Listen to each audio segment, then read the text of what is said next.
Wow wow क्या था ये। जहाँ जब पिछले कुछ दिनों से मैं महाअवतार नरसिम्हा का पीआर चलते हुए देख रहा था तो मैं भी सोच रहा था कि ठीक ही है, इंडियन एनिमेशन इंडस्ट्री तो वैसे भी डेड है, अच्छा से अच्छा ये क्या ही दिखा लेंगे।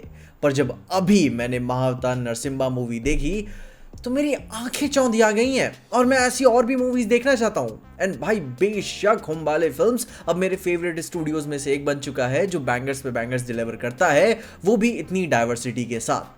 जहां गुरु महाअवतार नरसिम्हा मूवी एक्चुअली में एक Hindi language animated epic movie है जो कि अपने पहले ही फिल्म के साथ अपने महाअवतार सिनेमैटिक यूनिवर्स को शुरू करता है, जिसमें ये यूनिवर्स एम करता है कि अपने भगवान विष्णु के उन हर एक अवतारों के ऊपर एक एनिमेटेड मूवी बनाकर देना, जिनके स्लेट आपको स्क्रीन पे ही दिख ही रहे होंगे, जो कि 2037 तक जाते हैं, जिसमें अभी महाअवतार नरसिम्हा मूवी एक बैंगर है। जिनके स्टोरी के बारे में मुझे पहले से ऑब्वियसली बात पता ही थी बट इतनी डिटेल में नहीं थी। मैंने बचपन में टीवी पे विष्णु पुराण के कुछ एपिसोड्स देखे हुए थे एंड उनमें से हिरण्यकश्यप वाला एपिसोड मैं भूल नहीं पाया था, क्योंकि बचपन में ही उस लेवल का ही वॉयलेंस देख पाना एक कोर मेमोरी आपके दिमाग में बना ही देता है। तो जब इस एनिमेटेड मूवी में मैंने प्रहलाद, हिरण्यकश्यप, भगवान नरसिम्हा को धीरे धीरे सारी कथाओं को एक आकार बनते हुए देखा तो मेरा एक नॉस्टैल्जिया भी हिट हुआ कि हाँ ऐसा कुछ हुआ था, मुझे याद है, और इन्होंने इस बार इंटेंसिटी तो और भी क्रैंक अप कर दी है। बाकी अभी फिल्म की बात करूं तो मैं बोलते हुए नहीं थकूंगा, बैंगर पीस बनाया इन्होंने, फुल हार्डकोर गए हैं। जहां शुरू शुरू में आप टेस्ट करते हो कि ओके ठीक है हमें क्या देखने को मिल रहा है, मूवी का एस्थेटिक क्या है, किस टोन पे चलती है, एंड अटैक ऑन टाइटन से लेकर थैनोस की पोर्टल, स्टार वॉर्स की शिप, ओवरऑल वो स्टाइल ही देख के मैं इसे जज कर रहा था। एंड टू बी ऑनेस्ट मैं हंस भी रहा था। एंड सबसे ज़्यादा जोर का मैं तब हंसा हुआ था जब उन्होंने स्टार वॉर्स वाली शिप का मोमेंट जब स्क्रीन पे आया, एंड वो भी लेगो वाले डिज़ाइन पे, कि मतलब यार कुछ और बेटर डिज़ाइन एसेट्स को यूज़ कर लेते। मगर फिर उन सब बातों के अलावा जब मूवी अपने फर्स्ट एक्ट को लेकर पिकअप करती है तो तौबा भाई साहब, जो स्पेक्टिकल, जो एक्शन, जो इंटेंसिटी, एक भी हाथ इन्होंने पीछे नहीं खींचा हुआ है।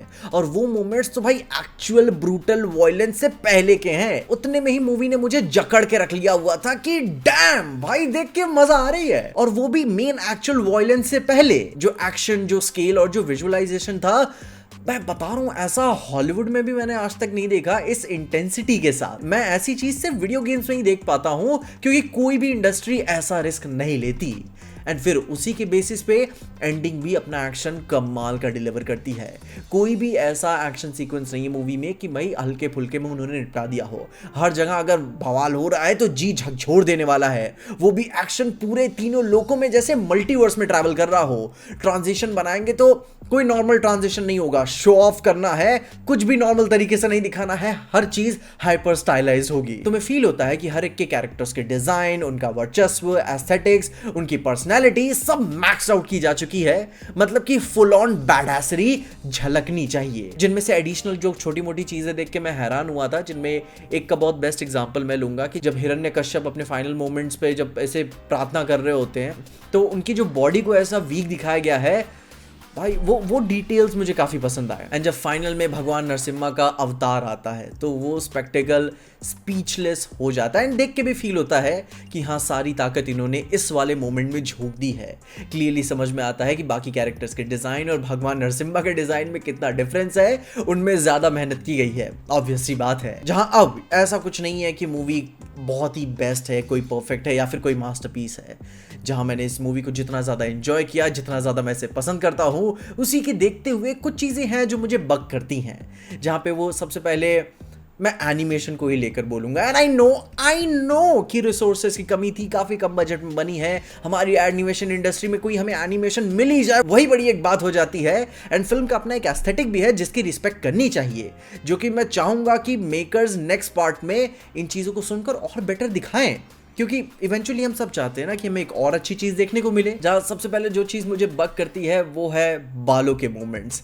इतने ज़्यादा हेड एंड शोल्डर्स वाले एड वाले बाल नहीं होने चाहिए। कैरेक्टर्स के थोड़े से design, moments and shoulders and proportions देख के फील हो जाता है कि ओवरऑल एक बेटर काम किया जा सकता था। एक स्टिफनेस भी फील होती है। जिनकी नेक्स्ट मूवी आ रही है ना परशुराम वाली, तो अगर उसमें वो स्लाइटली बेटर भी करते हैं तो मैं धन्य हो जाऊंगा। जहां मैं बहुत ज़्यादा कुछ बोल नहीं रहा हूँ एनिमेशन एंड स्टाइल को लेकर, क्योंकि अगर नेक्स्ट पार्ट में 10% भी बेटर कर देते हैं, चलो 5% भी अच्छा कर देते हैं बेटर, तो मैं खुश हो जाऊंगा उससे। बाकी फिर इन क्रिटिसिज्म्स का कहने से यह कोई मतलब नहीं है कि मूवी अपनी लिमिटेशंस के चलते कहीं भी हल्की पड़ती है।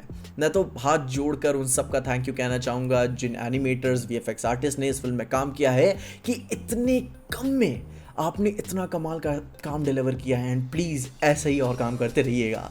बाकी फिल्म मज़ेदार है, बहुत ही ज़्यादा एंटरटेनिंग है, थोड़ी रिलेंटलेस पेसिंग रखती है कि हर बार दम दम दम चलता ही रहता है, हर बार एक पीक ही देना है और उन स्ट्रॉन्ग इमोशंस का हर मोमेंट पे ऐसे चलते ही रहना थोड़ा सा अब्रप्टली मोनोटनस फीलिंग देने लगता है, क्योंकि हर बार ये मैक्सिमलिस्ट अप्रोच बहुत ही ज़्यादा पसंद नहीं आती। पर्सनली मैं इसका बहुत बड़ा फैन नहीं हूँ। तो अगर वो अपनी बिल्डिंग अप में राइटिंग वाले मोमेंट्स पे थोड़ा सा और ठहराव में ध्यान दे पाते तो प्रोबेबली इनके ड्रामा वाले मोमेंट्स और हाईलाइट होकर खिल के बाहर आते, जहाँ ना कि इन्हें कुछ बहुत ही कमर्शियल चीज़ों की हेल्प लेनी पड़ती सीन्स को एलिवेट करने के लिए। आप जान ही रहोगे मैं किनकी बात कर रहा हूँ। बाकी अब इसके अलावा जो ज़रूरी चीज़ है फिल्म का, उसके ऊपर बात करना बहुत ही ज़रूरी है, वो है इसका violence and brutality. Oh my God, क्या था, मैं देख के हैरान हूँ कि एक UA 13+ सर्टिफाइड मूवी में इतनी ज़्यादा वॉयलेंस, ब्रुटैलिटी एंड सफरिंग देखने को मिल रही है, जहाँ कुछ तो लेजिट मॉर्टल कॉम्बैट वाले फैटालिटीज हमें देखने को मिली है, और वहीं दूसरी तरफ CBFC की F1 एंड सुपरमैन मूवी में एक मिडिल फिंगर को वो काट देते हैं। आई डोंट नो कि CBFC किस बेसिस पे अपनी मूवीज को जज करता है, ये डुअलिटी ही क्यों, एक सेट स्टैंडर्ड आपका क्या है, आप क्यों ही नहीं बता देते। जहां अब क्या हम ये बात मान ले कि आई गेस ये एक रिलीजियस मूवी थी तो उन्होंने छूट दे दी, पर मैं ये भी कहूंगा कि एक 13+ मूवी होने के नाते कुछ वॉयलेंस थोड़ा सा ज्यादा था। बाकी मैं पर्सनली एज एन अडल्ट मैं फिल्म का बहुत ही बड़ा फैन हूँ। मुझे तो कोई भी चीज़ें दिखाओ, कैसे भी दिखाओ, आने दो। मैं तो चाहूंगा कि और भी अनफिल्टर्ड चीज़ें ही आती रहे। मैं बहुत ही बड़ा फैन हूँ। मेरा बस यही कंसर्न है कि आपने इसे 13+ की रेटिंग दे दी तो बाकी फिल्मों के साथ क्या प्रॉब्लम थी, क्योंकि ये सिर्फ एक रिलीजियस मूवी थी इसलिए।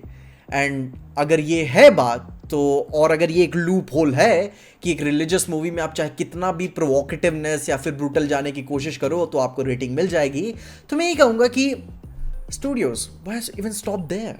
आप चाहे तो और चढ़ के दिखाइए, और चीज़ों को तोड़ा फोड़ी मचाइए, और वॉयलेंस दिखाइए, और ब्रुटैलिटी और प्रोवोकेटिव जाइए, मुझे पसंद आएगा, मुझे कोई कंप्लेन नहीं होगी। एंड आप तो जानते ही हो कि अनफिल्टर्ड रॉ फॉर्म में क्रिएटर का उसका विजन हमें क्रिएटिवली देखने को मिले तो उससे अच्छी बात और क्या होगी। बाकी मुझे मूवी बहुत ही पसंद आई, मेरी कोई कंप्लेन नहीं है। I am just addressing the duality of censorship, जिसके ऊपर आपका भी ओपिनियन मैं सुनना चाहूँगा। इसके ऊपर पहले ही मैंने एक वीडियो ऐसे बनाया हुआ है। बाकी overall movie is gas, dam I am impressed. बाकी बहुत ही हल्के में लिया था मैंने इस पिक्चर को, पर अब मैं फ़ैन हो चुका हूँ।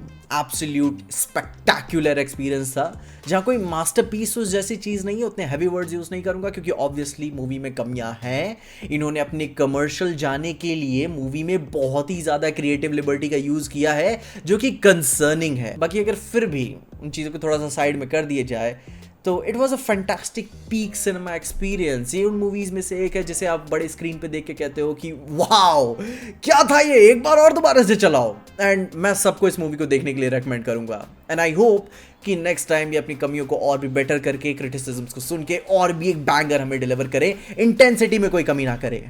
बाकी यस, थोड़ा सा वॉल्यूम थोड़ा सा कम भी कर दोगे तो चलेगा, मेरे कान बज रहे थे मूवी में। बाकी मैं इसके अलावा इंडियन एनिमेशन इंडस्ट्री के लिए और भी ज़्यादा होपफुल हो चुका हूँ। मुझे मूवी बहुत ही पसंद आई। आप अपनी ओपिनियंस में कमेंट्स से ज़रूर बताना।